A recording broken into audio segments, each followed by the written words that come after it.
On va essayer de rentrer dans notre timing et vous libérer vers aux environs de 10 heures. On présuppose que vous avez tous un travail derrière.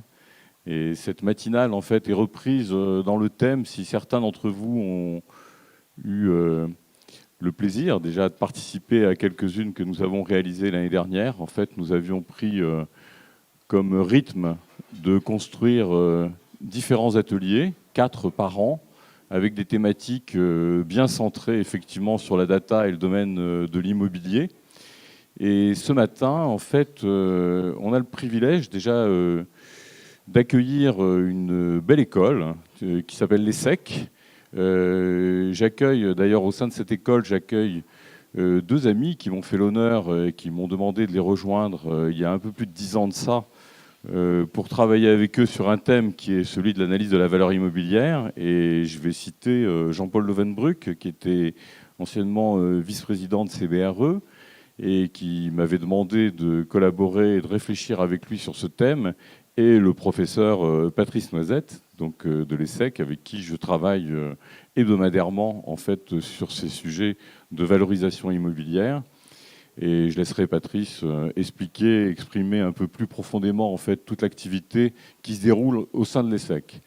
Et l'apport qu'une grande école comme celle-ci peut faire sur ce thème de la valorisation immobilière.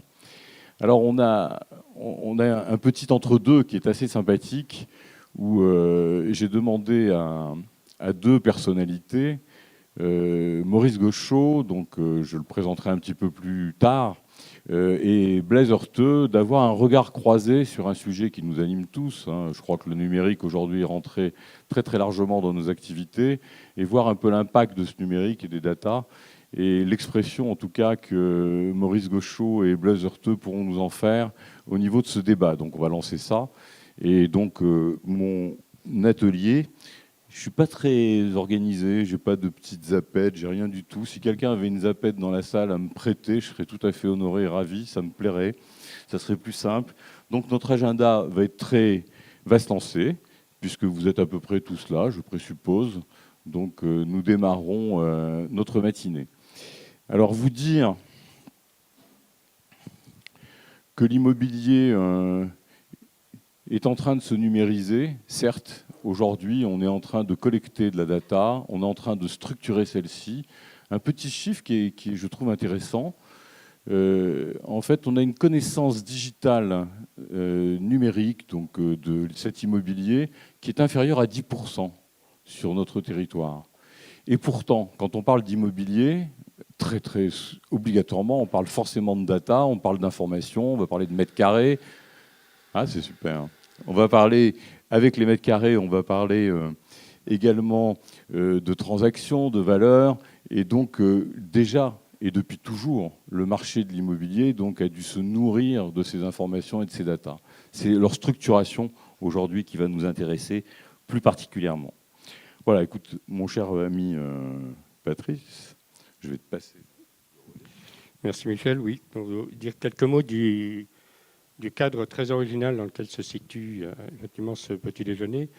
Donc, comme Michel vient de le rappeler, la Foncière numérique avait inauguré l'an dernier l'organisation de ces rendez-vous un peu de l'immobilier digital. Nous poursuivons ensemble maintenant dans le cadre d'un partenariat entre l'ESSEC au travers de la chaire d'économie urbaine et du master spécialisé management urbain et immobilier et de la Foncière numérique que vont très prochainement rejoindre plusieurs grandes entreprises.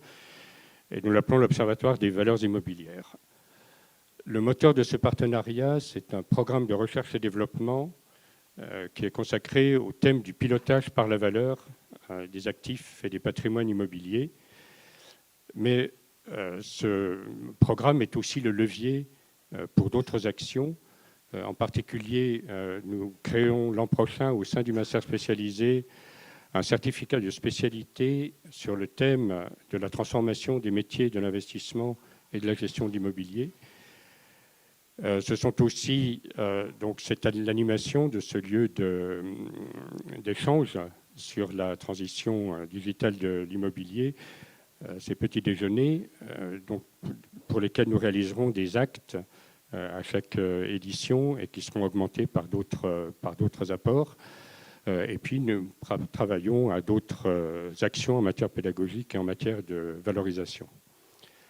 L'esprit de ce partenariat, c'est d'abord de permettre aux étudiants d'être directement et dans le cadre même de leur formation des acteurs de la transformation des métiers qu'ils vont rejoindre. Et c'est pour ça que ce sont eux qui sont au cœur de toutes les actions que je viens d'évoquer. C'est aussi de permettre aux entreprises, à vous, de mieux anticiper les changements qui sont en cours, de se les approprier avec réalisme entre ceux qui disent d'un côté que la singularité est pour demain, d'autres qui disent que le numérique finalement ne change pas si fondamentalement les choses que cela, et de pouvoir les inscrire dans leur stratégie. La transition numérique pour nous, ça n'est évidemment pas un choix, elle est là, mais en revanche, de l'attendre, de la subir ou d'en faire un levier de développement, ça c'est un choix.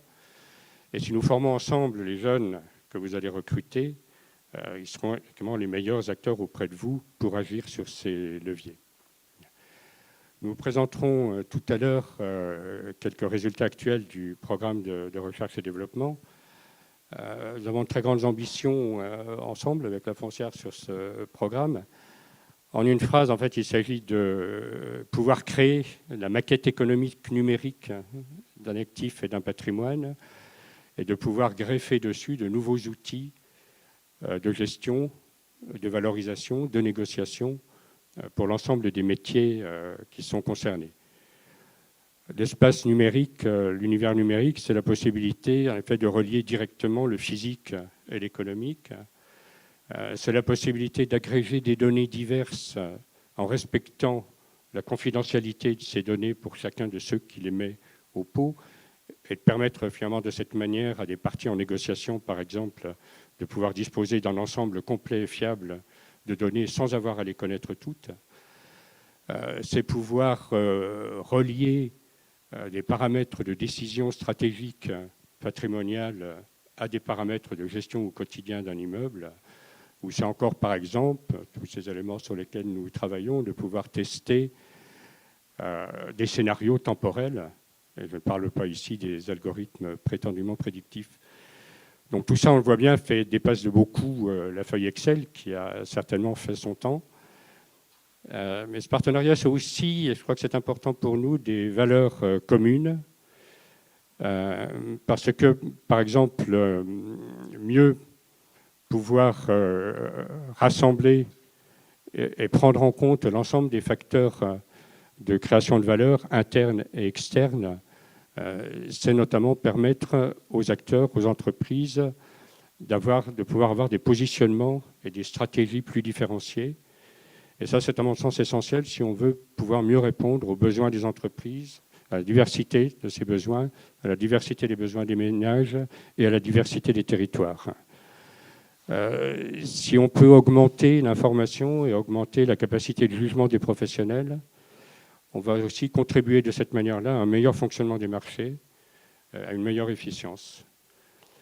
Et c'est pourquoi je suis heureux aussi que la RICS, qui accrédite le master spécialisé et qui partage bien sûr ses objectifs, ait bien voulu nous accorder son patronage pour ces petits déjeuners. Et je l'en remercie. Et je suis très heureux de vous souhaiter une très bonne matinée. Merci mon ami. En fait, pour moi qui suis entrepreneur et qui ai quitté l'université il y a quelques années, en fait, me retrouver dans ce bain avec ces étudiants chaque année, où nous travaillons d'octobre à mai, nous a permis en tout cas de construire une matière analytique qui, j'espère, vous intéressera, puisque ce seront les étudiants eux-mêmes qui auront l'opportunité de vous présenter le résultat de leurs travaux. Et personnellement, cette année, je suis très très fier du travail qu'ils ont réalisé. Et donc, je suis très heureux pour eux qu'ils puissent vous présenter ce travail, qui est d'une très très belle qualité. Alors, on va rentrer progressivement dans ma matinée. Je vais essayer de m'organiser un peu pour que le numérique fonctionne. C'est extraordinaire. Voilà, il ne nous lâche pas. Donc, si le numérique fonctionne, je vais progressivement donner la parole donc, à mes deux débatteurs. L'idée véritablement, deux business models en fait, ont existé en France, en tout cas existent en Europe principalement. Quand on est de l'autre côté de l'Atlantique, aux États-Unis, il y a très longtemps en fait, qu'on publie de l'information sur l'immobilier, qu'on a une connaissance importante, je ne dis pas parfaite, mais en tout cas importante de cette matière immobilière. Quand on est en France, on a quand même l'habitude de cacher en fait le montant de ses loyers, de ne pas connaître avec certitude et précision les surfaces qui sont allouées. Et donc, est-ce que c'est cela qui favorise la marge ? Est-ce que c'est cela qui a lancé la spéculation ? Je pense que nos amis vont nous en parler un petit peu mieux. Et je vais vous présenter donc Maurice Gauchot, qui était l'ancien président de CBRE, qui a travaillé sur cette matière immobilière depuis quelques décennies, qui a connu et construit en fait toutes ces mécaniques de montage, d'analyse, de transaction, d'acquisition, de cession, d'opérations immobilières, et donc qui a un parcours très important, qui est en plus économiste, donc qui a une vision très, en même temps très précise de par cette formation sur cette matière immobilière. Et en face, avec ce regard croisé, je vais demander à Blaise Heurteux, donc, qui lui est un mineur. Lui, il a travaillé pendant plus de 10 ans avec la pelle et la pioche. Et il est allé chercher des données un peu partout pour arriver à consolider donc, une base fiable sur la connaissance et la compréhension en fait, de cet immobilier réparti sur le territoire national. Et je pense qu'il nous en dira quelques mots. Et pour introduire en fait ce débat, on va essayer de rentrer dans quelques éléments de définition, comprendre et connaître en fait cette data. Donc essayer de déterminer une première définition, de cette définition voir un peu la taille du marché sur lequel on intervient, puisque ce marché le connaît-on véritablement. Il y a quelques années, quand on nous demandait combien de mètres carrés en France, on parlait de 3,7 milliards. Et Blaise travaille sur une matière qui représente à peu près 2,4 milliards de mètres carrés. Donc on va voir pourquoi ces différences, où se situent-elles. Et 1,3 milliard, ça pèse quand même. Donc il faut essayer de retrouver quelques définitions et quelques compréhensions. Écoutez, messieurs, moi je vais vous laisser démarrer. Qui veut démarrer Blaise, tu vas démarrer sur la définition. C'était ton souci, effectivement, de permettre à tout le monde de connaître et de comprendre ce secteur et donc déjà de définir la data. Merci Michel. Juste un mot avant, pour ceux qui ne connaissent pas HBS, ça fait effectivement 13 ans qu'on travaille au départ de l'open data, c'est-à-dire le fait de croiser tous les fichiers, et merci Napoléon, parce que Napoléon a pas mal structuré la data, mais comment on arrive à croiser tous les fichiers pour essayer de décrire les immeubles, sachant qu'on part des matrices cadastrales, qu'on croise avec des fichiers de l'INSEE, on essaie de reconstituer les organigrammes. Donc tout ça, c'est essayer de modéliser ce que c'est qu'un immeuble à partir de la data. Et à partir de là, c'est vrai qu'on a une vision assez globale. Et la vision globale nous permet d'essayer de prendre un peu de la hauteur par rapport à toutes ces informations. Et ayant travaillé pendant pas mal d'années aussi au sein d'Atisrid à l'époque, c'est vrai qu'on avait une vision sur les études ou les indices ou toute la data qu'on était susceptible de donner, mais qui était très orientée flux. Donc, quelque part, dans ces métiers-là, on avait une vision plutôt sur les flux que sur les stocks. Donc, on allait vous parler du stock, mais quand on parlait du stock, c'était toutes les offres en cours. Quand vous allez vous parler de la demande placée, donc on allait regarder tout ce qui était transactionnel. Et là, avec cette approche un peu, nous, décrivant les immeubles, on s'est aperçu d'un certain nombre de données. Donc, j'ai essayé de lancer un peu le débat, mais avec une logique qui était de dire, si on regarde effectivement tous ces immeubles et on essaye de qualifier ce nombre de mètres carrés de bureaux, ce nombre de mètres carrés, la part des institutionnels, quels sont les besoins des entreprises, on arrive à quelques chiffres comme ça globaux, qui est de dire que, par exemple, du côté investisseur, nous on connaît à peu près 200-300 investisseurs institutionnels. Quand on regarde quel est leur patrimoine par rapport à la totalité du parc bureau, par exemple, ou immobilier professionnel, on s'aperçoit qu'en cumulant, on a à peu près 50 millions de mètres carrés détenus par ces investisseurs-là, sur un parc qui fait, donc on est à peu près à 10% de ce parc-là. Donc quelque part, on peut se dire que les institutionnels ont un impact sur à peu près 10% en nombre de mètres carrés par rapport global. Et si on fait la même chose du côté des utilisateurs, on s'aperçoit que si on prend les directeurs immobiliers des grands groupes, on s'aperçoit que globalement, on crée une fonction immobilière dans des grands groupes à partir du moment où on a plus de 120 implantations en France. Et plus de 120 implantations, quand on regarde le nombre d'implantations de ces grands groupes, on s'aperçoit qu'ils représentent en fait que 6% du nombre d'implantations en France. Donc, quelque part, la vision professionnelle qu'on a pu avoir à travers les métiers de la transaction sont très orientés flux est très orienté, comment dire, les grosses opérations, les opérations visibles, les opérations avec les grands décideurs. Et quand on essaye de prendre du recul et se dire, mais en fait, c'est quoi ce marché de l'immobilier d'entreprise, on s'aperçoit que globalement, on n'a qu'une vision parcellaire de ce marché-là. Donc, quelque part, cette confrontation de vues, et j'aimerais bien avoir l'avis de Maurice, c'est vrai qu'on a une vision qui est un peu différente, et grâce à la data, on arrive à quantifier les choses et à se dire, en fait, qu'est-ce qu'on voit et qu'est-ce qu'on connaît. Merci. Bon, aujourd'hui, c'est un peu les anciens et les modernes. C'est une posture, hein. Ça ne veut pas dire qu'on défend forcément le point de vue opposé. Alors, moi, je suis les anciens aujourd'hui.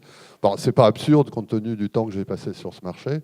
Je voudrais juste vous permettre, parce que là, on a parlé d'avenir, je vais juste mesurer le chemin parcouru. Tout de suite, Blaise a parlé d'Atis. Alors, Atis, ça ne dit pas grand-chose. C'était Auguste Thouars. Je ne sais pas si ça fait sonner des cloches. Il y a quelques anciens d'Auguste Thouars dans la salle. Moi aussi, j'en suis un. J'ai passé 19 ans avec le papa de Blaise. Vous vous rendez compte, juste pour situer le truc, quoi, hein. Bon.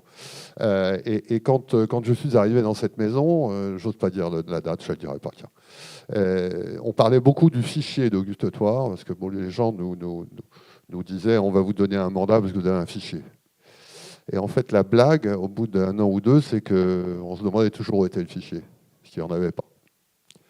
Il n'y en avait pas, et on a commencé progressivement à le constituer. Alors, il y a eu beaucoup de choses qui ont été faites pour améliorer la vision, la visibilité, la profondeur, la connaissance, la profondeur du marché, qui sont les suivantes. D'abord, dans beaucoup de métropoles ont été créés des observatoires de l'immobilier. Le plus célèbre, c'est l'ORIE, l'Observatoire régional de l'immobilier d'entreprise en Île-de-France, qui est celui qui a comptabilisé, et qui continue d'ailleurs de comptabiliser le parc tertiaire.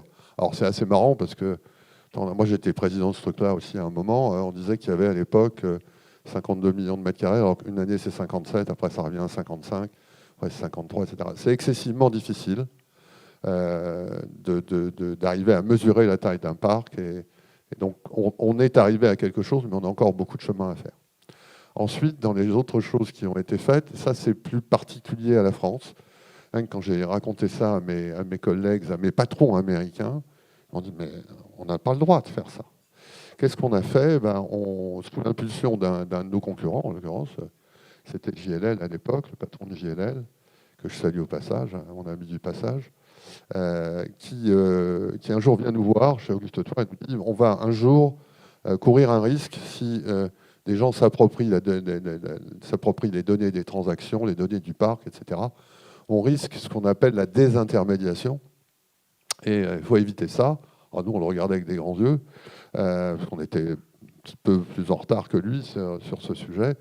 Et il dit, il faut éviter ça, il faut qu'on mette en commun nos offres et en commun nos données de marché.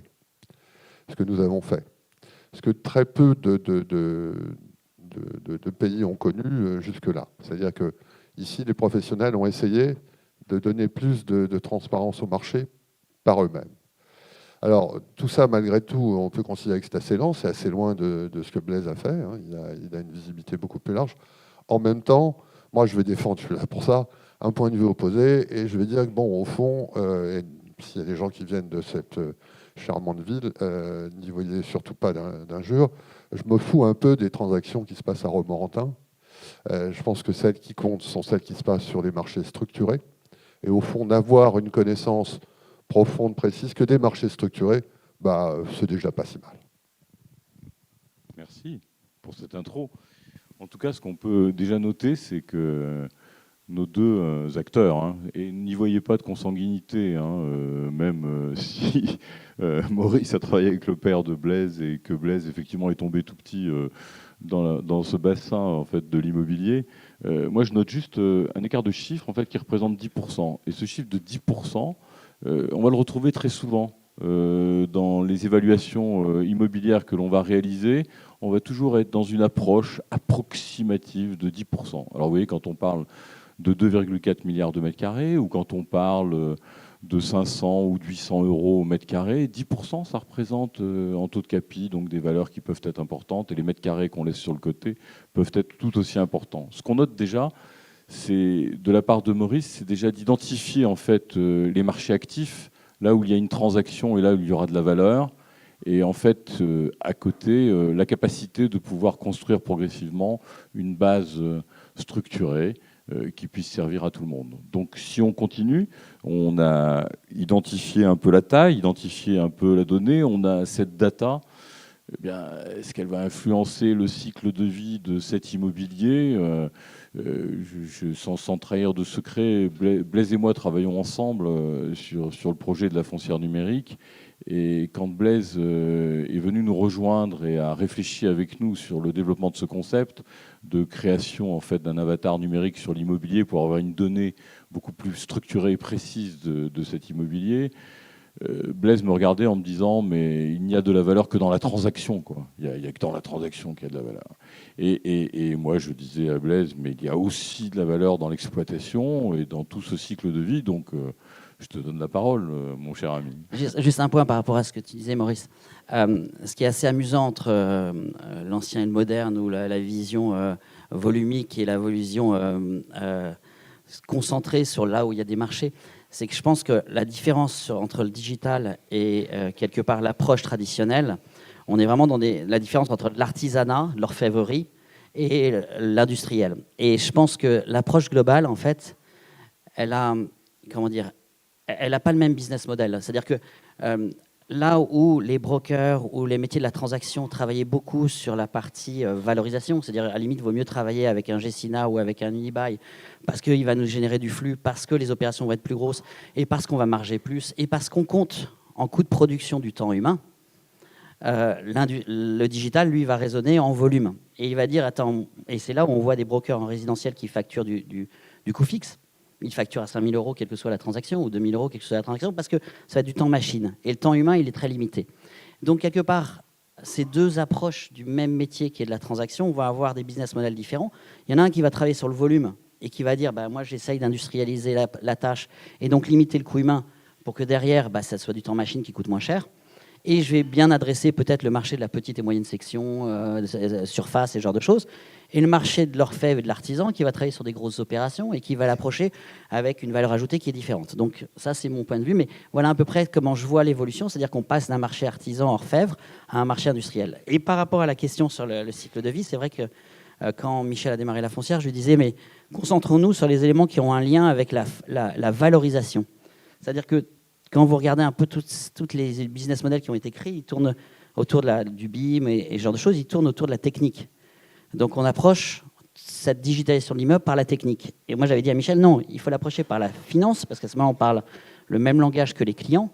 Et si ça se trouve, quand on regarde tous les éléments de l'immeuble, il n'y a que 20% des éléments qui représentent 80% de la valeur. Et donc quelque part, si on se concentre sur ces 20%, on va répondre à ce besoin des financiers, des investisseurs, qui est de raisonner par rapport à la valorisation. Et avec une double approche, et c'est là où Michel me disait, oui, c'est que quand on discutait sur la transaction ou la gestion, où il y a la création de valeur, à la limite, ces deux mondes aujourd'hui sont en train de se rapprocher parce que le digital permet ce rapprochement. Il permet de gérer aussi bien les CAPEX, de connaître les CAPEX et de les rapporter dans une vision financière. Donc, quelque part, que ce soit la gestion, que ce soit la transaction, ce qui est certain, c'est qu'il faut derrière déjà parler le même langage que ses clients, parce qu'en général, c'est plus facile. Et puis, deux, se concentrer sur là où il y a de la création de valeur. Et donc, quelle que soit la gestion, que ce soit la gestion ou la transaction, c'est toujours les éléments constitutifs majeurs de l'immeuble qui vont donner de la valeur. Alors, c'est difficile parce qu'il y a beaucoup de choses sur lesquelles je suis d'accord. Donc, je vais quand même trouver 2-3 choses à dire. D'abord, on parle tout le temps de création de valeur. Ça, c'est quand il fait beau. Il ne fait pas toujours beau. Et quand il ne fait pas beau, on est content de préserver la valeur. Et j'insiste là-dessus. Parce qu'effectivement, il y a deux types de données. Il y a les données marché, il y a les données immeubles. Les données marché, on voit à peu près qui les détient. On a parlé des brokers, on peut parler des notaires, on peut parler des avocats et des propriétaires. Et puis les données immeubles, toujours pareil, des propriétaires et puis globalement tous les prestataires. Et la création de valeur via le marché, bien sûr, est évidente. On dit que c'est le moment de vendre, c'est le moment de restructurer, d'aller chercher des loyers plus élevés, etc. C'est clair.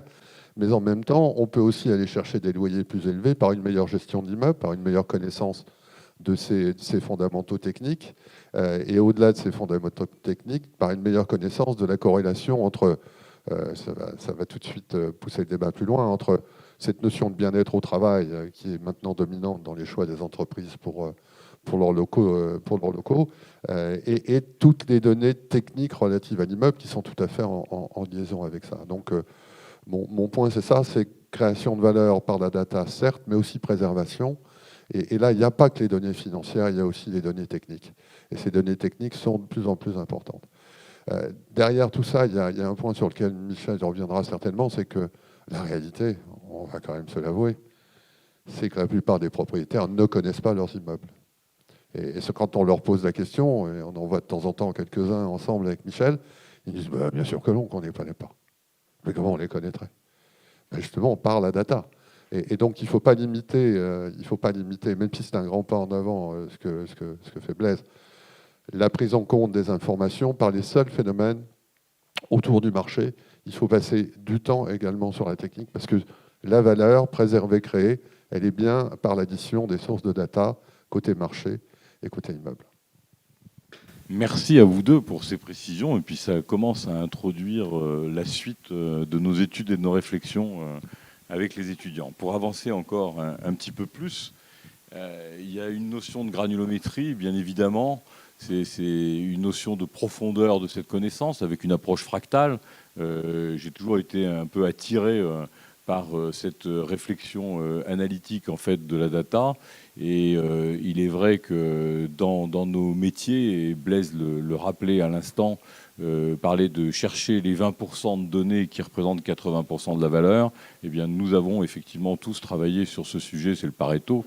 Et je vais vous redonner un peu la parole, messieurs, sur cette profondeur et cette granulométrie. Est-ce qu'on a besoin d'avoir juste l'adresse et le prix du loyer? Ça s'est fait à une époque, me semble-t-il. Tu peux nous rappeler ça, l'adresse, déjà, il faut en être sûr. Ça commence là, en fait. Il y a une conviction forte que les bases de données qui existent sont justes, et en réalité, je pense que ça n'est pas vrai, pour une raison simple. Il faudra parler de granulométrie ensuite. Le métier, moi j'ai compris ça un peu tardivement, je dois le confesser. Le métier d'établir, de fabriquer une base de données et de la maintenir, c'est un job. Dans les boîtes dans lesquelles j'ai travaillé, que ce soit Auguste, si on disait Auguste comme on disait Arthur à l'époque, faut bien se rappeler de ça, et que ce soit chez Auguste ou ensuite chez CBRE, on laisse la gestion de la base de données aux opérateurs de marché, en partant du principe qu'ils vont la renseigner. Et la réalité, c'est qu'ils ne le font pas toujours, et en tout cas pas toujours de façon parfaite. Et donc on est dans un moment où la granulométrie, comme tu dis Michel, qu'offrent les bases de données qui sont supposées être les plus précises, les plus importantes, etc., celles des grands agents, elle est probablement plus suffisante à cause du caractère imparfait de la collecte de cette donnée. Ça, c'est une première chose. Ensuite, est-ce qu'on doit descendre très profondément? Moi, je suis convaincu que oui. D'abord, là, je prends un truc à Blaise, pardon. Je pense que plus on aura de données, plus on pourra imaginer d'innovation dans l'immobilier. Plus on aura de données, moi je racontais toujours ça à certains de mes collaborateurs chez CBRE, je disais, mais un jour on se rendra compte que si le mur de l'accès, quand on entre dans un immeuble, n'est pas en rouge, on le loupe plus vite. On a autrement dit énormément de corrélations, qu'elles soient pour la commercialisation, mais aussi pour la bonne gestion, à identifier. Et pour ça, il faut aller de plus en plus profondément. Donc la granularité, c'est de plus en plus profond qu'il faut aller. Voilà ma réponse. En fait, ce qui est assez amusant, quand il y a 13 ans, on a démarré à HBS, on s'est posé la question de comment décrire les immeubles et quelle est l'info stratégique à avoir. Et dès le départ, on est parti sur une approche en disant, en fait, avant la granulométrie, il faut avoir déjà l'exhaustivité. C'est-à-dire que si on est capable de décrire l'exhaustivité, on est capable de positionner un actif par rapport à son marché, de positionner une demande par rapport à son contexte, et donc de savoir et de relativiser. Et la deuxième chose, c'était la capacité à réactualiser la donnée. Parce que c'est bien d'avoir la donnée et une granulométrie, mais la vraie question derrière, c'est comment je la maintiens, cette donnée. Et la donnée, elle coûte cher. Et la maintenance, elle coûte cher. Donc, je ne peux pas promettre une data sans me dire derrière, cette data, elle est à jour. Donc, comment on arrive à la réactualiser? Donc, c'est comme ça qu'on est parti sur des fichiers open data. C'était en 2006, on est parti sur des fichiers comme les matrices l'INSEE, mais à la base, le mot open data n'existait pas d'ailleurs. Quand on nous disait qu'on allait faire de la base de données, on nous disait « Oh mes pauvres, vous allez être faire comme Compass, c'est un boulot chiant ». Et donc voilà, donc l'idée c'était de croiser des données qu'on peut réactualiser et qu'on sait réactualisables. Et à partir de là, un peu comme un schéma décisionnel, une fois que je sais globalement vers quoi je tends, après je peux aller dans la profondeur. Donc quelque part, en partant de l'exhaustivité, une info réactualisable et qui me permet d'orienter et de comprendre à peu près globalement où je dois agir, à ce moment-là, je peux aller dans la profondeur. Et la profondeur, moi je crois que dans le monde aujourd'hui dans lequel on vit, la profondeur, on ne pourra pas forcément la voir soi-même et on est obligé de la partager. C'est-à-dire que quelque part, la vraie intelligence, c'est le fait de pouvoir communiquer. Et très typiquement, aujourd'hui, par exemple, quand on va parler, il y a un gros opérateur de logistique qui parlait de mettre de l'IoT et ce genre de choses, il va croiser avec des datas sur le climat, il va croiser avec des datas sur d'autres univers, avec des spécialistes de cette data, qui permettra à ce moment-là de croiser et de créer de l'intelligence. Donc je pense qu'aujourd'hui, de plus en plus, il y a des spécialistes sur des segments de marché qui ont un vrai savoir-faire et qui après peuvent fédérer de la data parce qu'ils ont créé des référentiels qui permettent de communiquer. Et c'est comme ça qu'on arrivera avec de la granulométrie, parce qu'il y aura des spécialistes de domaine qui seront capables d'avoir une exhaustivité et une réactualisation de leur data, et le croisement créera du sens. Donc pour moi, dans l'approche, voilà, cette granulométrie, elle est à définir, elle est à identifier, mais elle est surtout à partager, parce que ça ne peut marcher que comme ça. Merci à tous les deux. C'est un peu entre ce thème et le précédent. Je crois qu'un des paradoxes, c'est aussi justement de pouvoir à la fois avoir des données de plus en plus précises et de pouvoir avoir une approche de plus en plus extensive aussi des champs qu'on prend en compte. On a parlé de l'immeuble, on a parlé de sa gestion, on a parlé de marché, mais en fait essentiellement au sens de valeur de transaction, enfin de valeur d'expert ou de valeur constatée. On parle aussi de plus en plus, nous, de comment on peut internaliser, en fait, objectiver et internaliser les externalités territoriales, tout ce qui peut aussi contribuer justement à constituer ces valeurs et à finalement pouvoir aussi mieux objectiver les valeurs que simplement par le jeu des transactions. Ça, on sait aujourd'hui que les données sont beaucoup plus difficiles peut-être à atteindre. Donc la question, c'est aussi comment on peut finalement associer ensemble des données qui sont pour un temps encore seulement des données d'estimation et des données très objectives.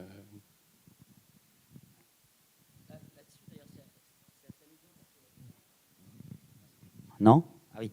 C'est assez amusant parce que, alors, sans que ce soit vraiment de la donnée, mais par exemple, HBS va pas mal intervenir sur des analyses de potentiel pour des immeubles. C'est-à-dire qu'un investisseur, un promoteur va nous dire « analysez-moi le potentiel en fonction de ma divisibilité, ma taille, ma localisation, mon positionnement prix ». Ça, on peut le garantir que parce qu'il y a une exhaustivité. Et après, donc là, on va rester sur un niveau de superficialité. Hein. Je veux dire, on va dire, bah voilà, globalement, les entreprises qui occupent tant de mètres carrés en bureau, là, c'est à peu près tant. Et après, on va croiser ça avec des brokers qui vont dire, bah, en fait, par rapport à ce que tu décris et ce que tu estimes, nous, on connaît la cible et on la connaît en profondeur pour pouvoir dire que là, c'est crédible ou c'est pas crédible. Et il y a des fois où, globalement, le croisement de l'analyse très analytique et le croisement de l'expertise fine sur un certain nombre de dossiers fait qu'il y a vraiment création de valeur, parce que derrière, nous, on a une vision théorique, là où le broker va avoir une vision parcellaire, mais fine. Et c'est comme ça qu'on arrive derrière à déceler du off-market et à faire des opérations qu'on ne voit pas passer. Mais voilà. Et donc, c'est vraiment ce croisement. Et c'est là où je dis qu'il y a complémentarité entre une approche très micro, très fine, très qualifiée, et une approche exhaustive, et elles ne répondent pas aux mêmes questions, en fait.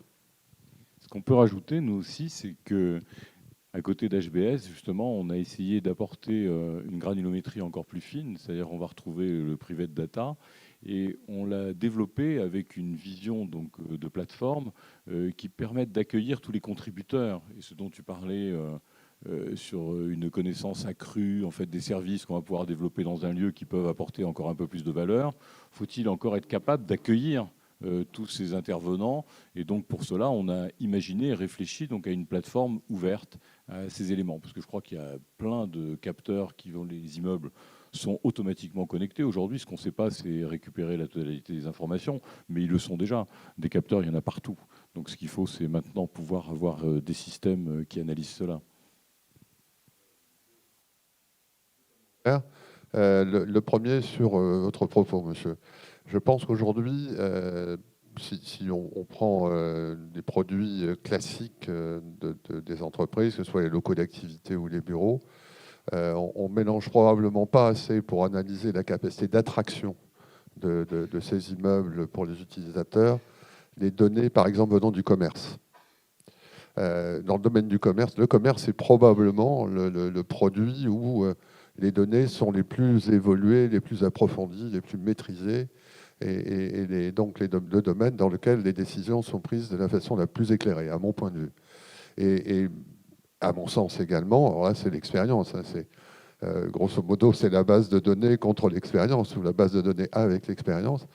Je vois bien, j'ai bien relevé qu'un immeuble, un superbe immeuble dans un désert commercial, ça se fait quand même moins bien qu'un immeuble proche de centres commerciaux, proche de centres de vie, et même probablement encore mieux après avec certains centres de vie par rapport à d'autres. Donc on a effectivement à gagner, à faire coïncider, à faire collaborer ces bases de données aujourd'hui, ce que l'on ne fait pas. Et quand je disais pour commencer la base de données versus expérience, on veut faire de grandes études, mais il y a des choses qui ne changent pas. Autrement dit, et notamment une chose, moi je me souviens d'avoir dû beaucoup expliquer ça à un tas de gens, notamment des étrangers. Si on regarde le marché francilien des bureaux, il est rigide. Qu'est-ce que ça veut dire qu'il est rigide? Ça veut dire que vous pouvez avoir plus 1 mètre carré disponible à la Défense et tout ce que vous voulez de très beau à Marne-la-Vallée, il ne se passera rien. Il ne se passera rien parce que les choix de localisation sont extrêmement figés. Donc on peut faire toutes les études de la Terre sur le potentiel de clients, mais comme tu l'as bien dit, au fond, il y a 10 entreprises, enfin disons 10 ou 100, peu importe, possibles pour occuper une surface disponible. Mais le type qui est dans le marché, le broker, il va dire non, attends, moi je les connais, celle-là, le président est trop vieux, il ne prendra pas de décision. Celle-là, il y a un problème d'héritage.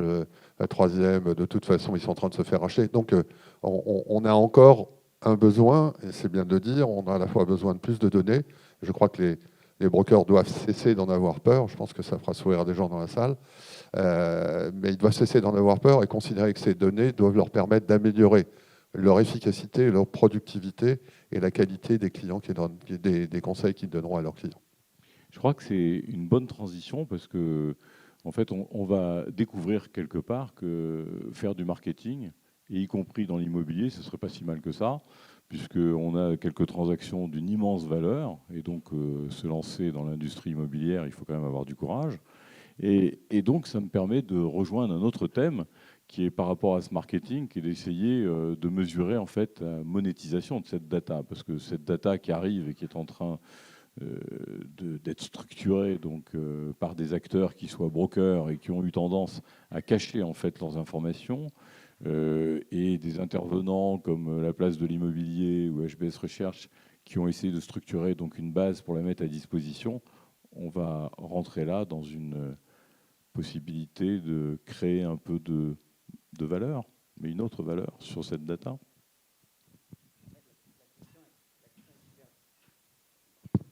Voilà. La question, elle met un peu de temps en fait. La question est super dure parce que on est persuadé de la création de valeur par la data, mais on la constate qu'au moment où il y a une opération.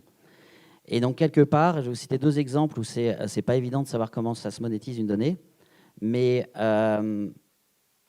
alors moi je parle de l'asset. Après sur la gestion, il y a des mesures, je veux dire les économies de charge, il y a des trucs, mais sur nos métiers, enfin sur notre positionnement sur la création de valeur, c'est difficile. On a créé par exemple un modèle avec Bouygues, qui est un modèle prédictif sur des travaux sur les immeubles. C'est-à-dire qu'on a modélisé tous les immeubles et on anticipe le fait que l'immeuble va connaître des travaux dans les 2 ans à venir. On l'a monté avec Bouygues, exclusivité pendant 4 ans. Mais on est très très loin des opérations. C'est-à-dire qu'on dit cet immeuble, il va connaître une restructuration, c'est fiable. Bouygues a maintenu et à chaque année on essayait d'augmenter le prix de l'exclusivité et c'est comme ça qu'on a pu voir la fiabilité de cet indicateur, c'est-à-dire jusqu'où Bouygues va accepter de payer cette exclusivité. Mais à l'inverse, on est tellement loin du deal parce qu'après il y a la négo, il y a l'approche, il y a tout un élément de paramètres pour dire on va réaliser l'opération, que soit on oublie que le sourcing était fait par HBS, soit on considère que la valeur ajoutée de sourcing est moins importante que tout ce qu'il y a eu après. Mais quoi qu'il en soit, c'est très difficile de constater la valeur parce qu'on ne savait pas quel est le volume de deals qu'on générait chez Bouygues et quelle est la création de valeur que Bouygues faisait à travers cet indice. Donc déjà, on est loin de l'opération. Et deux, on a un autre indicateur là-dessus, c'est que par exemple, quand on va travailler sur ces fameuses missions de sourcing de foncier ou d'accompagnement à la commercialisation, on a une part en fixe et une part en variable. Et la part en variable, aujourd'hui, on est à peu près à 2%. C'est-à-dire que si l'investisseur trouve le locataire grâce à nous, dans une shortlist, c'est-à-dire sur les 3 millions d'entreprises, on va lui dire, bah, il y a 50 entreprises pour ton immeuble, c'est celle-là, il faut aller les chercher parce que c'est le bon moment. On leur demande 2% du loyer annuel, là où un broker prendrait entre 10 et 30% en fonction du type de bien, de la taille et ce genre de choses.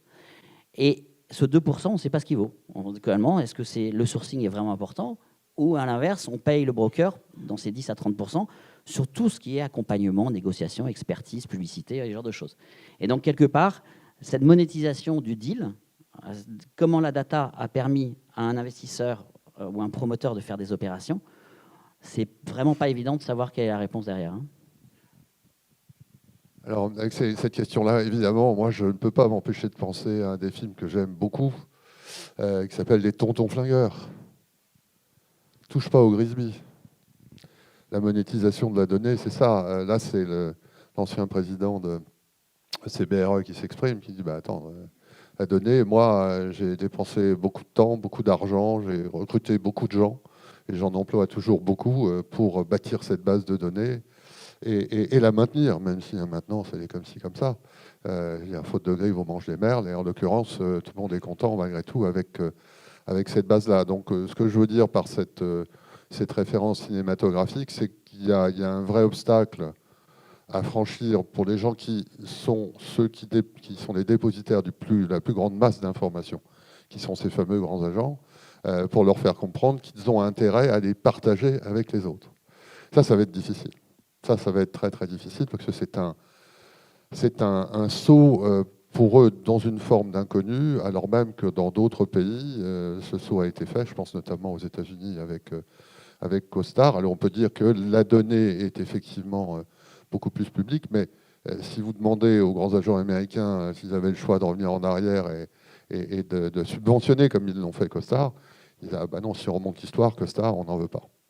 Donc on a aujourd'hui, pour ceux, encore une fois, qui ont la plus grosse masse d'informations chez eux, face à une réticence, mais qui est viscérale. On a eu des discussions avec Blaise, outre le fait qu'on se connaît depuis très longtemps, où il me demandait des trucs, je lui disais, mais même pas en rêve. Pourquoi ? Parce que c'était le fondement de la création de valeur des boîtes en question. Alors, il n'y a pas qu'elle. Hein. Parce que on a tous envie de transparence, le monde est transparent, on commence à parler ici ou là de tyrannie de la transparence. Mais cette transparence, en ce qui concerne les data, est-ce qu'elle est désirable ? Sans doute. Est-ce qu'elle est désirée ? C'est une autre affaire. Parce qu'il y a aussi dans cette salle quelques représentants de grands propriétaires. Les grands propriétaires ne sont pas les derniers à dire « Ah ben non, moi je ne vais pas du tout dire la réalité des données que je détiens ». Non, non, il n'en est pas question. Donc on a beaucoup de chemin à parcourir pour montrer qu'il y a un intérêt à ce partage. Et c'est un intérêt au partage, pour moi, il est certain. Il y a juste le temps que ça va prendre pour en convaincre tout le monde. Et ce temps, à mon sens, ce ne sera pas à la vitesse de la lumière, mais ce sera plutôt assez progressif pour arriver au fait qu'on comprenne, comme Blaise a dit il y a un instant, que ce n'est pas sur qu'une base de données de 100 millions de mètres carrés, ça vaut mieux qu'une base de données de 10 millions de mètres carrés. Ça, c'est une certitude absolue, mais celui qui dispose de la base de 10 millions aujourd'hui, il dit ouf, est-ce que j'ai vraiment envie de la partager avec les autres ? Juste un chiffre pour vous donner l'ampleur de ce dont on parle pour les grands agents. Moi, j'ai quitté CBRE il y a 3 ans, donc ça a dû changer, mais quand j'y étais encore, la totalité des mètres carrés gérés au titre des mandats de propriétaires, c'est-à-dire en property management, au titre des missions des utilisateurs en FM, c'était 550 millions de mètres carrés. Alors bon, on peut se dire, c'est pas si grand face à la totalité du parc tertiaire mondial, mais quand même, avec 550 millions de mètres carrés, on commence à pouvoir faire des trucs qu'ils ne font pas d'ailleurs pour le moment, qu'ils ne font pas, mais qui vont sans doute un jour, je vois qu'il sourit là, qu'ils ne font pas, mais qui un jour peut-être, quand ils comprendront que c'est la source de leur progrès futur, ils s'attaqueront à l'exploitation. J'ai une proposition à faire, très courte. En fait, en complément d'informations sur ce que vous énoncez l'un et l'autre, il n'y a pas de compétition véritable. En fait, ce qu'on ne mesure pas, c'est que d'un côté, on essaie d'analyser des flux et donc de faire des transactions par ces flux. Et quand on parle de la monétisation de la data, c'est parce qu'on réalise un flux. Et de l'autre côté, on essaie de préserver un actif. Et quand on détient un actif, et qui est un actif qui est tout à fait respectable, parce que par l'expertise, la connaissance et le travail fait par ces grandes entreprises qui sont allées collecter cette information et qui ont constitué cet actif, la grande idée, c'est de savoir si cet actif-là est, lui, monétisable. Et si c'est cet actif-là qu'on pourrait mettre à disposition et inventer un nouveau sens, ce qui n'est pas tout à fait, je dirais, spontané, mais un sens du partage, en fait, dans le domaine de l'immobilier, par la détention de cet actif et la mise en commun de cet actif. Parce que voilà. En fait, juste par rapport au flux, avant l'actif, sur les flux, la première société mondiale dans l'immobilier, c'est une boîte de data, c'est CoStar. Il faut savoir que CoStar, qui a démarré en 85, faisait $1 million en 2000, et aujourd'hui, elle fait 1,3 milliard. Elle fait, et en valorisation, elle est valorisée 10 fois son chiffre d'affaires. Donc elle est valorisée à 13 milliards, là où CB doit être autour de 9-10 milliards. Non, 13 milliards. Donc quelque part, faut se dire que si je prends les métiers de la gestion immobilière au sens large et je prends les métiers de la data, on s'aperçoit bien que globalement, le gros acteur de la data est valorisé aussi cher, voire, moi je pensais plus cher que CB. Mais on est dans une logique où, globalement, on voit bien le rapport entre la data et les métiers de l'immobilier. Le seul point CoStar qui fait peur, c'est parce qu'ils sont dans une position monopolistique.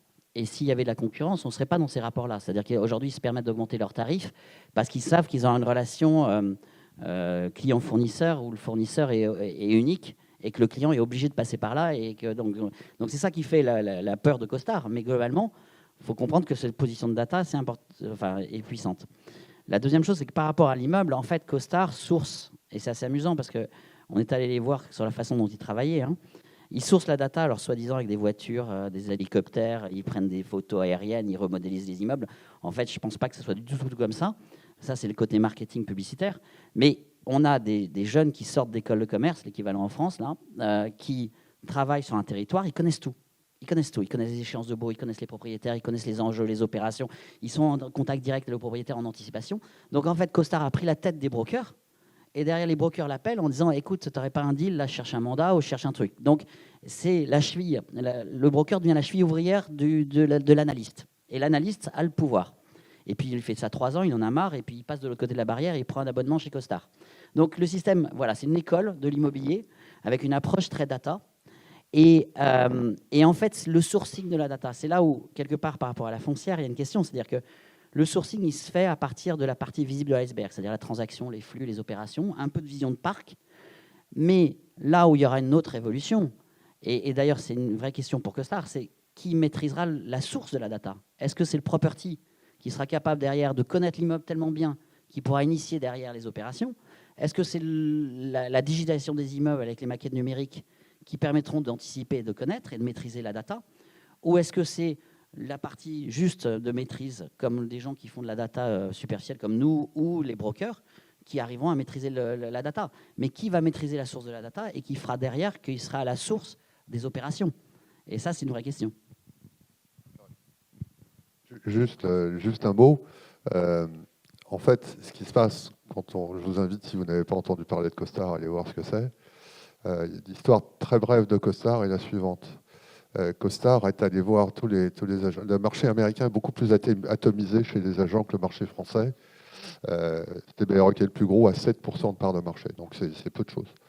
Donc cette structure CoStar est allée voir tous les grands agents et leur a dit, dis donc, tu as combien de personnes pour ta base de données? J'en ai 10, ça te coûte combien? $1 million. Bah, écoute, moi je vais me charger de ta base de données, ça va plus te coûter que 100 000. Et en plus, comme je vais proposer à tous tes concurrents la même chose, pour 100 000, tu auras accès à beaucoup plus d'informations que celle à laquelle tu as accès aujourd'hui. Donc sur le papier, formidable, sauf que l'année d'après, enfin pas l'année d'après, mais quelques années après, c'est plus 100 000 $, c'est 200, 300, 500, puis ça finit par coûter plus cher que ce que ça coûtait quand c'était internalisé. Mais à ce moment-là, le mal est fait. puisque, si je puis dire, les gens qui utilisent en interne chez les agents cette base de données ne veulent plus s'en passer. Alors ça, c'est une première chose. Et la deuxième chose, je me demande si ce ne sera pas un jour, comme ça s'est passé dans les informations financières, avec Bloomberg. Un jour, il y a un certain nombre d'acteurs de marché qui en ont eu assez de Bloomberg et qui ont promu et soutenu Markit. Donc, en tout cas, nous, en France, c'est ce qu'on avait choisi comme option, qui a été de regrouper les bases de données des agents pour éviter l'arme anti-costard. Ils ne sont pas entrés en France à cause de ça. Peut-être que ça, c'est une des façons de définir l'avenir, c'est-à-dire que la base de données soit la base de données non pas de tel ou tel, mais la base de données du marché, qui est une sorte de Google de l'immobilier, qui soit un Google neutre. Peut-être, ça pourrait être l'espérance de la foncière numérique. Hein. C'était une des idées initiales de ce projet, de devenir progressivement une offre de place. Je voudrais qu'on laisse un petit peu de place à nos étudiants également dans cette matinale et parler un peu des valeurs immobilières. Mais peut-être avez-vous quelques questions déjà dans la salle et donc on pourrait... aller. Un micro. Bonjour, Fatia Grandjean. Moi, je travaille dans le secteur de l'assurance, donc qui est aussi un secteur qui est très intéressé par la donnée. Et donc, moi, ce qui m'intéresse, c'est de savoir, dans la définition de la donnée dont vous avez parlé au départ, je suis un petit peu restée sur ma faim parce qu'en fait, vous avez fait une définition de la donnée en fonction de l'usage final de votre offre, qui est soit effectivement une approche par les flux. C'est la suite des opérations ?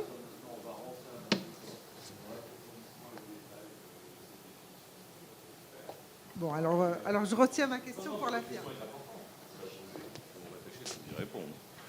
Qui aurait d'autres questions encore où on continue et puis on vous laisse les questions à la fin? Parce que je vois nos étudiants là qui sont à côté, qui savent qu'ils doivent passer leur tour. Et, allez, je vous rends là. Venez avec moi. Voilà. En fait, oui, c'est une transition que vous nous avez permis, chère madame. Donc on va essayer d'aller au-delà de la transaction et on va essayer de rentrer dans cette valeur. Et donc, tout ce qui a été défini, je pense, par Maurice et Blaise, donc, permet de comprendre et de capter l'information sur l'acquisition, la cession, donc toutes ces opérations de transaction. Et comme moi, je dis souvent qu'il y a une autre vie de cette data, qui est toute la partie gestion-exploitation, on va y aller. Je vous donne les commandes ? Oui. Allez-y. Bonjour à tous. Nous vous proposons de vous présenter donc notre outil de valorisation numérique de l'immobilier, d'où l'acronyme OVNI. En fait, c'est vrai, hein, c'est un véritable ovni, puisqu'on a essayé de rentrer au milieu de vous avec cette petite idée. Donc, c'est juste un clin d'œil que l'on vous fait. Donc, on travaille dessus depuis octobre 2018. On est parti du postulat que la simple prise en considération de la valeur financière n'était pas suffisante donc, pour évaluer un bien. On prend par exemple le coût d'exploitation qui représente 85% du coût global de l'actif sur l'ensemble de son cycle de vie. Sur, je ne sais pas si vous voyez, sur une année, si on dissocie la donnée en 3 catégories, à savoir le loyer fiscalité, l'exploitation et la maintenance et puis le service aux occupants, on se rend compte que le coût d'exploitation représente 34% du coût global. Alors, pour établir cet outil, on a pris en considération 4 utilisateurs, à savoir l'asset manager, le property, le facility et l'occupancy, enfin le locataire.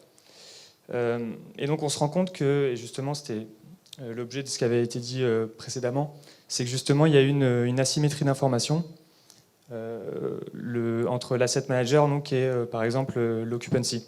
Donc il a fallu s'interroger ça a été l'objet de notre première partie de travail, ça a été de nous interroger justement sur cette asymétrie d'information, qui détient la donnée, comment les inciter à la partager, et puis le coût bien évidemment de la donnée, ce qui viendra bien évidemment dans un second temps.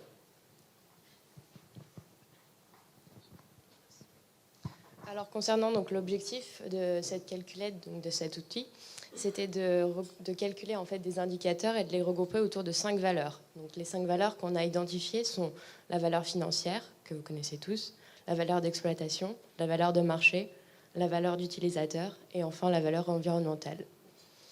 Ces indicateurs, ils permettent de prendre en compte la valeur financière, mais pas seulement en fait de l'actif. Elles permettent en compte de prendre ces autres catégories de valeurs qui sont à nos yeux tout autant importantes. L'objectif en fait de cet outil, c'est de faciliter la gestion de l'actif par des données plus exhaustives, mais aussi de permettre un reporting qui est plus fréquent avec des données en fait plus poussées.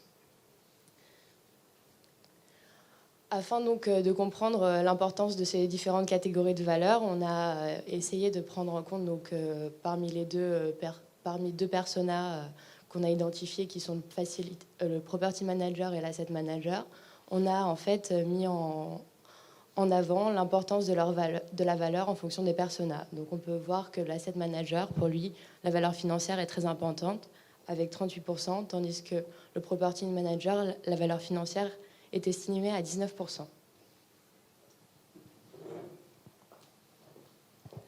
Alors, les données sont entrées dans l'outil développé par la foncière, DataVis.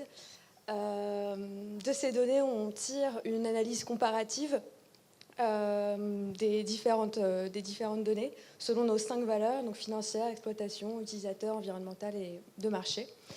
Ces résultats sont représentés juste là, sous la forme de jauge, la ligne rouge étant la moyenne de marché. Et on peut avoir également une représentation sous forme de radar qui est représentée juste là. Mais je vais laisser Claire vous expliquer plus en détail le fonctionnement de l'outil. Donc, pardon, avec la slide, c'est mieux. Oui, donc on part des données qui ont été recueillies, selon ce que vient de vous présenter Léla, par tous les personas compétents que Alexia vous a énumérés. Ensuite, on calcule à partir de ces données-là des indicateurs. Ces indicateurs-là, vous les connaissez, vous travaillez tous les jours avec. Ce sont les OPEX, CAPEX et autres indicateurs, sauf qu'en fait, cette fois-ci, on les compare à une référence. Cette référence est formée à partir de 2 types de choses. La première, c'est une moyenne des mêmes indicateurs chez ces 2 actifs qui ont les mêmes caractéristiques, ou alors à la réglementation. Cette réglementation, c'est notamment le cas pour les actifs de type environnementaux. Par exemple, sur les dépenses énergétiques, on compare les indicateurs à la RT 2012. Ensuite, on aboutit à des valeurs. Donc, ces valeurs regroupent à chaque fois par pôle les indicateurs et sont calculées avec ou sans pondération et permettent donc d'aboutir à une moyenne. Je laisse Nicolas vous présenter l'aboutissement un petit peu de l'outil. Oui, alors on va vous présenter une version expérimentale de cet outil, donc avec l'onglet Données que Claire vient de vous présenter, qui indique la complétude des données, l'exhaustivité dont parlait Blaise Horteux tout à l'heure. Avec là, par exemple, quand on remplit, il y a des données qui sont plutôt qualitatives et des données qui sont quantitatives, comme par exemple les consommations énergétiques. À partir de ces données, des indicateurs basiques sont calculés, des ratios, etc., en croisant les différentes données. Et on va passer ensuite à un tableau qui va regrouper ces différents pré-indicateurs, sous-indicateurs, en partant de la droite du tableau, des données qu'on a rentrées dans l'onglet précédent, et faire la moyenne avec des pondérations entre ces indicateurs pour arriver à cette note en comparaison avec une référence qui sera donc soit la référence de marché indiquée sur la droite, soit une référence réglementaire. Donc ici, par exemple, en entrant les données environnementales, on est arrivé à une consommation énergétique de 150 kWh par mètre carré par an. Par rapport à la réglementation, on est moins bon, donc on est moins bon de 20%, donc on a une note de moins 20%. Cela est pondéré avec d'autres indicateurs environnementaux. La pondération dépend là aussi des personas, et ça donne une vision globale de l'indicateur. Si on modifie les données environnementales en disant par exemple qu'on n'a pas de consommation de gaz mais un tout petit peu plus de consommation d'électricité, on va améliorer on va réduire notre consommation énergétique et donc améliorer cette comparaison par rapport à la référence réglementaire, ce qui nous donne une valeur environnementale un peu meilleure, un peu moins mauvaise, disons, que ce qu'elle était précédemment. Et cela se retrouve dans un récapitulatif total. Voilà.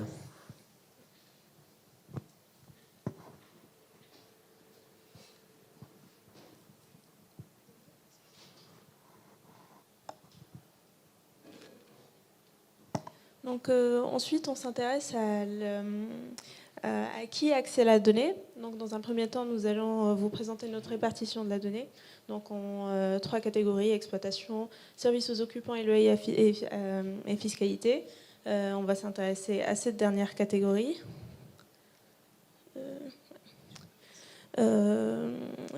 Sous cette catégorie-là, on va retrouver nos données. Et ce qui nous intéresse, c'est qui a accès à ces données pour pouvoir définir le coût de chacune de ces données et pouvoir avoir un coût global de l'actif immobilier. Donc, on a choisi 4 des acteurs principaux, notamment l'asset manager et le property. Donc, l'asset manager en orange et le property en jaune. Ce qu'on peut en retenir, c'est qu'on définit le coût, la précision pour chacune des données. Donc, on a pris l'exemple, par exemple, de la surface de plancher, où le coût de l'imprécision, c'est la différence de loyer perçu et qu'on aurait pu percevoir si notre surface de plancher était exacte. Et le coût de la précision, qui aurait été d'employer un géomètre pour préciser notre donnée. Et donc, le manque à gagner, c'est la différence entre le coût de l'imprécision et le coût de la précision. Merci. On peut les applaudir très fort, non, hein?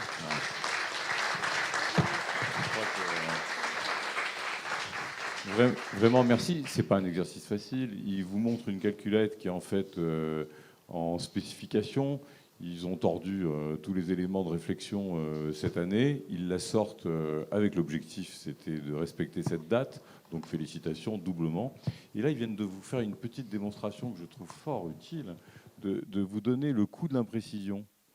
Et donc c'est une façon d'aborder justement le fait de rentrer dans cette numérisation des actifs immobiliers, parce que s'il y a un coût d'imprécision, ça veut dire qu'il y a une valeur qui est intrinsèque à ce coût d'imprécision, et que, allez savoir, peut-être que de numériser des immeubles, ça pourrait peut-être même nous rapporter de l'argent, sait-on jamais. Enfin, en tout cas, on le pense très fort. Et si vous avez des questions, ces demoiselles et ces messieurs sont prêts à nous répondre en complémentaire. Patrice, tu veux rajouter peut-être un mot sur ce travail de qualité que nous ont fait nos amis? Oui, peut-être un petit mot. Donc, il s'inscrit dans le prolongement effectivement d'un travail qu'ont déjà effectué de vos prédécesseurs les années précédentes. Et donc, sur un modèle plus global, effectivement, qui est un peu celui des valeurs que vous aviez présentées au départ. Et on est en train maintenant de commencer à pouvoir faire atterrir ce modèle, justement, sur des outils plus opérationnels. Et je crois qu'il y a 2 choses qui sont effectivement importantes dans l'esprit un peu de l'ensemble, et aussi par rapport à des choses qui ont été dites tout à l'heure. La première, c'est qu'on n'attend pas de nos modèles numériques qui fournissent les décisions eux-mêmes, qui fournissent les réponses. On travaille bien dans une logique de relation entre la donnée, l'analyse qu'on peut tirer de l'analyse de la donnée et l'expertise des différents utilisateurs. Donc, ce sont à chaque fois des outils d'aide à la décision, et ce sont des systèmes de pondération interne. Donc, chaque utilisateur peut avoir la maîtrise, qui vont permettre à la fois à chaque métier, mais aussi pour un métier donné, à chaque stratégie, à chaque choix stratégique, finalement, de disposer du type de résultats qui va lui permettre effectivement d'accompagner et de tester un peu ces décisions. Et le second, et c'est là l'un des grands résultats du travail de cette année, c'est justement ce qu'on s'est demandé finalement, est-ce que la donnée, chacun des acteurs peut avoir le sentiment que la donnée a une valeur globalement, ce qui a été évoqué dans la discussion tout à l'heure. Ce qu'on se demandait, c'est finalement, est-ce qu'on peut objectiver la valeur, le prix d'une donnée pour pouvoir justifier le coût de construction en fait, de cette donnée, le coût de mise à disposition de la donnée pour l'ensemble des acteurs. Et c'est là qu'ils ont pu effectivement travailler, constituer des chaînes de valeur et se demander finalement au long d'une chaîne de valeur des utilisateurs d'une donnée à qui, à un moment ou à un autre, l'absence ou l'imprécision de la donnée va coûter. Et donc au total, qui peut être intéressé à financer la production de cette donnée. Merci, merci. Vous avez des questions, j'espère. C'est le moment le plus difficile. Allez-y, dites-nous, présentez-vous, surtout. Bonjour, Dorine Haug, Société Nova Imo. Moi, j'ai une question concernant l'alimentation de l'outil sur la partie qualitative. Je pense en particulier à tout ce qui ne peut pas être objectivé, en particulier les données techniques de l'immeuble, par exemple. Comment vous fonctionnez ?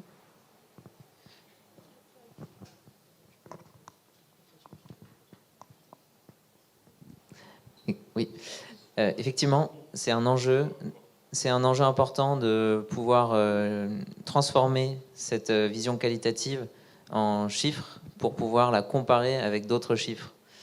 Et c'est un enjeu qui est très délicat. Et nous, dans notre outil expérimental, on propose une méthode qu'on remet nous-mêmes parfois en cause et qu'on essaie d'améliorer, qui est de poser des questions très simples sur l'actif, qui ont en général soit 2 choix, soit 4 choix. Soit on répond qu'on ne connaît pas la donnée, et dans ce cas-là, ça affecte la complétude de l'indicateur. Ces questions, c'est par exemple, est-ce que l'état technique sur un corps d'état particulier est neuf, en bon état, en état d'usage ou en mauvais état? Donc c'est semblable à ce qu'on a par exemple sur un état des lieux.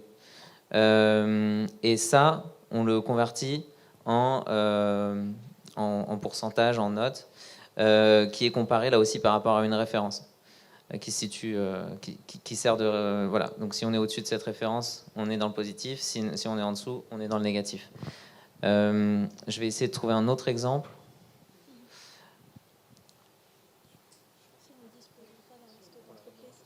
Voilà, Ce qu'ils passent leur examen là, en ce moment. Là, ils sont en plein examen. Donc ça va compter effectivement pour leur note définitive, mais il n'y a pas de souci. Tout est bien dit. Je crois que ce qu'il faut quand même comprendre, c'est qu'à un moment donné, ces outils vont inscrire de la valeur et vont inscrire de la data. Et cette data qu'on est en train d'accumuler va favoriser en fait cette exploitation des outils. Donc Nicolas avait raison de dire qu'au départ, on attrape avec des catégories, donc c'est les 25%, c'est la loi des 4-25% pour arriver à déterminer un état. Et cette transformation va devenir de plus en plus précise avec le temps. On a un autre exemple qui revient sur ce que Patrice Noisette a tenté d'introduire tout à l'heure à propos de l'environnement autour de l'immeuble, sur les atouts du quartier, etc. On a par exemple un indicateur qui parle des services à l'immeuble. Donc on a une liste de services et sur chaque service, on va demander s'il existe dans le bâtiment, s'il existe hors du bâtiment dans un rayon délimité, ou s'il n'existe pas dans le quartier, c'est-à-dire dans ce rayon délimité autour du bâtiment. Et ce simple choix, avec en plus l'option pas de données, nous permet de comparer là aussi aux actifs du même type. Voilà. Est-ce que vous avez d'autres questions? Allez-y.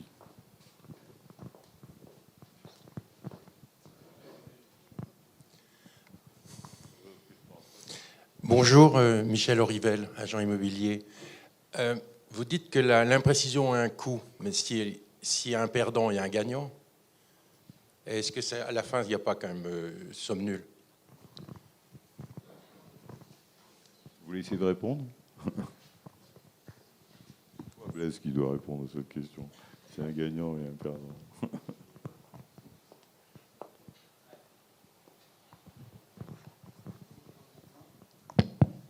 Je vais essayer de prendre un exemple parce que la question, elle est très large. Et Maurice me dira si j'ai raison ou pas, mais vous avez un marché, pour moi, qui est asymétrique dans la transaction. Vous avez d'un côté des offreurs, qui sont des promoteurs, des investisseurs qui connaissent très bien le marché, qui font le tourner, qui ont plusieurs références, qui ont des comparables, qui ont une relation annuelle avec les brokers qui est fort, parce que derrière, on sait qu'ils donnent des mandats et de manière régulière. Puis de l'autre côté, vous avez des entreprises, avec des chefs d'entreprise qui ont un enjeu tous les 7 ans à peu près sur le déménagement, et qui vont se retrouver face à un marché qu'ils ne connaissent pas, qui n'est pas très transparent, même si il y a un indicateur de GLL qui dit que globalement on est assez transparent, mais c'est-à-dire que le chef d'entreprise qui doit, lui, chercher le loyer, la profondeur de l'offre, est-ce qu'il va payer des honoraires, combien, tout ça il ne le sait pas.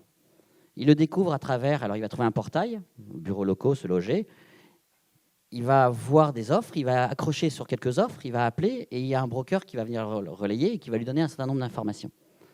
Donc il va le voir par le spectre du broker qui le présente, sachant que ce broker est mandaté par le propriétaire. Et à partir de là, on est dans cette relation où l'utilisateur, globalement, là où on devrait avoir un intermédiaire, va lui présenter le marché. Donc si on part du principe que le coût de la transparence, la non-transparence fait que derrière, il y a bien quelqu'un qui va payer. A priori, le jeu est à somme nulle, c'est-à-dire qu'il y a un gagnant et un perdant. Mais il y a quand même un perdant. J'ai un deuxième exemple, c'est que souvent le broker il nous dit moi il faut que j'ai 10 mandats pour en réaliser un. Donc vous comprenez, je fais facturer cher mes honoraires. D'accord, ça vous l'entendez assez régulièrement. Donc il va travailler sur 10 mandats pour en réaliser un. Mais qui va le payer derrière? C'est 9 qui perdent. Le locataire, ou s'il doit payer les honoraires, ou le propriétaire, c'est toujours eux qui payent. Donc quelque part, cette question de l'équilibre et de la transparence fait que le marché ne s'autorégule pas. Il y a toujours un perdant, il y a toujours un gagnant. Si on avait une transparence, je pense que le marché se régulariserait et le coût de la vraie valeur ajoutée s'affecterait de manière assez naturelle sur la prestation. Voilà, donc on peut en citer pas mal d'exemples parce que le marché de l'immobilier, il est très traditionnel, à ce niveau-là, il a beaucoup de défauts. Il a d'autres qualités, mais à ce niveau-là, il a beaucoup de défauts. Et cette non-transparence, elle fait payer un des acteurs au détriment de l'autre. Ça, c'est une évidence. Oui, un des premiers modèles en fait, sur lesquels nous avions commencé à travailler, c'est celui de la relation entre preneur et bailleur. Justement. Et on a notamment pris un bail et démonté toutes les clauses du bail pour évaluer non seulement les coûts directs connus de telle ou telle clause, mais aussi les coûts indirects qui pouvaient être provoqués par la survenue de ce à quoi la clause fait référence, en tenant compte de la probabilité de cette survenue et de son coût si elle survient, etc. Et donc, on a constitué à partir de là ce que j'appelle en fait, ce que j'évoquais tout à l'heure quand je parlais de réunir des données de manière confidentielle, ce que j'appelle la boîte noire transparente. Un peu, c'est-à-dire que considérant que l'ensemble des acteurs, donc le bailleur et le preneur, mettaient dans le même pot toutes les données dont ils disposaient, mais elles restaient inconnues à l'autre. Mais pourtant, chacun des deux pouvait évaluer précisément le degré global de complétude et de fiabilité des données qui étaient mises dans le système. Donc là, on crée la confiance finalement en la relation à travers la confiance en l'ensemble des données.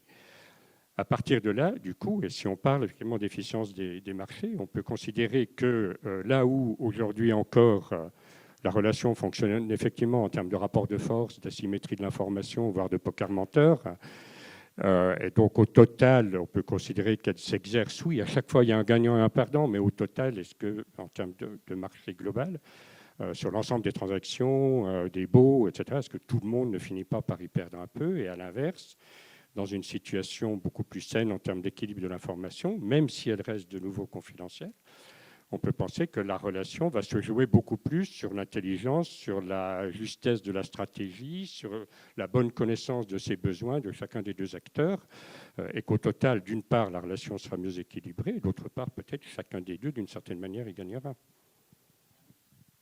Point là, quand j'ai travaillé avec Michel sur la foncière numérique, il y avait un truc qui était assez amusant, c'est que le rapport aussi bailleur-preneur était... je veux dire, le bailleur avait, en général, ne voulait pas connaître le locataire. C'est-à-dire que globalement, il allait dire c'est le property qui le gère, et moi je suis investisseur, et moins je vois le locataire, mieux c'est. Et on s'aperçoit qu'aujourd'hui, avec des objets comme la maquette numérique, des objets partagés, on voit une cogestion de l'actif qui est en train de s'instaurer. On avait une quinzaine d'immeubles avec Michel sur la digitalisée, et c'était assez amusant de voir que le bailleur allait partager l'information avec le locataire pour mieux gérer l'actif. C'est-à-dire que le locataire allait utiliser l'objet digital pour mieux connaître les plans, avoir des mesures plus parfaites, entretenir l'immeuble, télécharger ses diagnostics. Enfin, il allait utiliser l'objet numérique parce qu'il en avait un usage et il en avait un besoin. Et le propriétaire avait les pouvoirs, dans ces informations-là, en connaître une partie pour savoir combien de fois l'ascenseur il est monté. Il est allé globalement l'usure de l'ascenseur et de combien. Donc l'objet numérique devient un objet de partage et de cogestion. Et ça, je pense que c'est aussi un changement radical, c'est-à-dire qu'au lieu d'avoir un investisseur purement financier qui dit « moi, je te bloque, je te lock sur 12 ans et je veux même pas t'entendre parler et que je veux tirer un loyer le plus fort possible » avec une approche très conflictuelle, on s'aperçoit que le digital fait de la cogestion. Et ça, c'est vrai que c'est quelque part cette transparence, elle est gagnante des deux parties. Là où avant, dans le rapport de force, il y avait un perdant et un gagnant. On peut rajouter à votre question qu'il y a d'autres prestataires ou d'autres intervenants, c'est-à-dire qu'on va retrouver le facility manager, on va retrouver toutes les entreprises qui sont derrière et qui interviennent dans l'exploitation, donc sur ces 85% de coûts que représente le coût global sur tout le cycle de l'actif, et d'avoir une donnée qui devient de plus en plus précise. Il n'y a pas une notion de gagnant et de perdant, il y a une régulation progressive qui s'opère et qui est avantageuse, je pense, pour les deux. Parce que le prestataire peut préserver sa marge, il diminuera peut-être son chiffre d'affaires parce que les multiples seront quantitativement peut-être inférieurs ou mieux décrits ou mieux définis, mais à lui de mieux faire son travail. On a beaucoup d'exemples comme ça, hein, depuis qu'on a maquetté ou digitalisé en fait, des actifs immobiliers, on s'aperçoit de différences. On a parlé simplement de choses autour de 10%. On est parfois dans des chiffres bien plus monstrueux que ça, quoi. On va retrouver des 30% de différence entre les quantitatifs qui étaient pris pour la gestion et les prestations en matière de maintenance. Et quand c'est pendant 10 ans où on ne s'en est pas rendu compte, bon, ça peut se réguler, quoi. C'est pour ça que je suis très poli là-dedans. Un des enjeux, c'est bien sûr aussi d'accompagner l'émergence de l'immobilier as a service, c'est-à-dire en fait la remontée de l'utilisateur en haut de la chaîne de valeur. Et de ce point de vue-là, chacun des acteurs va être redisposé sur la chaîne des valeurs, de valeurs conduisant effectivement à la demande de les utilisateurs. Avez-vous d'autres questions, madame? Nous ne vous avons pas oublié. Bonjour, moi je suis start-upeuse en fait, CEO de Géosophie, et nous on fait de la valorisation immobilière du sous-sol, le sous-sol permettant de produire au bâtiment, de produire de l'énergie. Et du coup, la data, nous, on a une compétence en data science et la data, c'est notre point de départ. Donc, le coût de la data, c'est extrêmement intéressant pour nous. Et du coup, j'avais une question dans votre modèle. Vous montez un coût de l'imprécision que vous déterminez, mais par catégorie. Ensuite, il s'agit de pondérer ces catégories pour déterminer un coût global. Comment vous faites cette pondération ?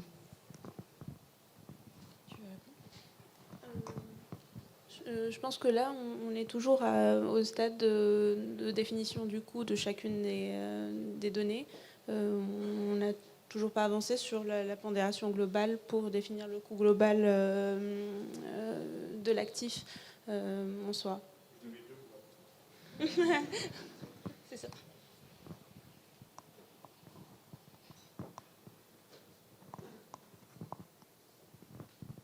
On va lever la séance alors. S'il n'y a plus de questions, on va surtout vous remercier. Bravo. Allez-y, cher monsieur.